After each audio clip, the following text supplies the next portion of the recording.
We knew Melbourne would be difficult, and in fact these first few rounds will be tough whilst we get on top of the car. That said, we didn't get everything out of it in Melbourne. We had a testing in Bahrain where the car was just reliable. We just put fuel in it, put tyres on and run it with no breakdowns whatsoever. Come Melbourne, however, we had 3 fairly critical faults where we were unable to run the car, including the most significant being in qualifying, that despite having a nose pack fault, we had a second one going into qualifying and unable to leave the garage. All of that said and done, this is very much on our shoulders. The car is not quick enough. Even when running, we're simply not at the pace that we need to be consistently scoring points. There's an aggressive program that's in front of us over the next few races in order to achieve that. But for now, it's making sure we get everything out of it we can and learn as much as possible for the future.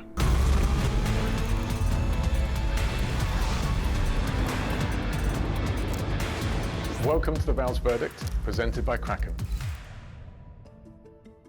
First question's from Kimberly, which is, how much did Australia change the development direction you're taking or influence perhaps future decision making?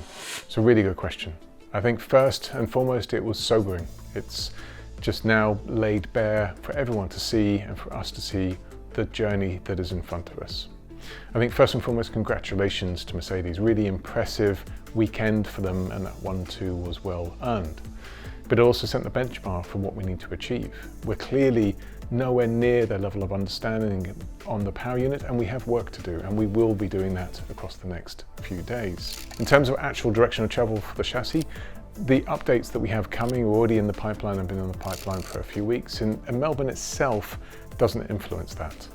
What it does change though is we have an aggressive program and the slight tweaking and tuning of that over the course of the next few weeks to make sure we are taking that learning forward. There's some areas where other cars are just simply better than us, and we need to make sure that whatever developments we're doing take that into account. Next question is from Mark, which is, given you're having to use different gears through corners and different apex speeds in order to maximize the electrical energy, are you finding you using more or less fuel than previously? And the answer to that is we're using less. Obviously, very different world from where we are, but equally we have a power unit which was restricted to 75 kilos an hour on, and that has an impact on the fuel consumption. The power unit is very, very efficient, but generally speaking, for Melbourne, we're a little bit lower than where we were before.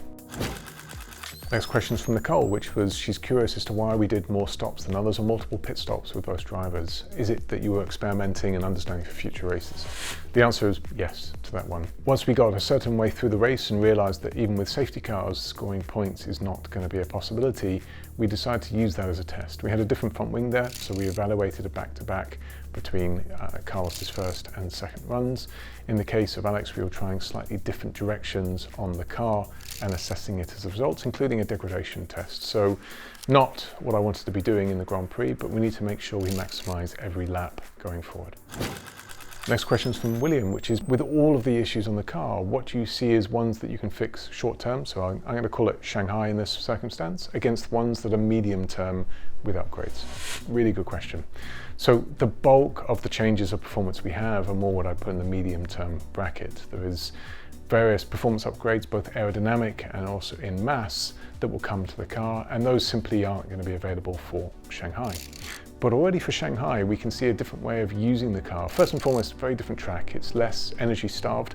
It's also a very different turn one that requires a lot of combined load, and that puts the car into a different window. We didn't have the best balance in Australia. It was a very narrow balance window that just meant that drivers were quite cornered in especially medium and high speed corners against what they would ideally want. And Shanghai will present a different opportunity. We've also got a different setup direction to try at the same time. Same on energy. I think there's quite a bit that we learned from Melbourne that we'll take forward into Shanghai and hopefully use for a better way of exploiting energy. Now, it's not as energy starved, but even so, the optimum is still going to be very peaky, and it's making sure we get there on that.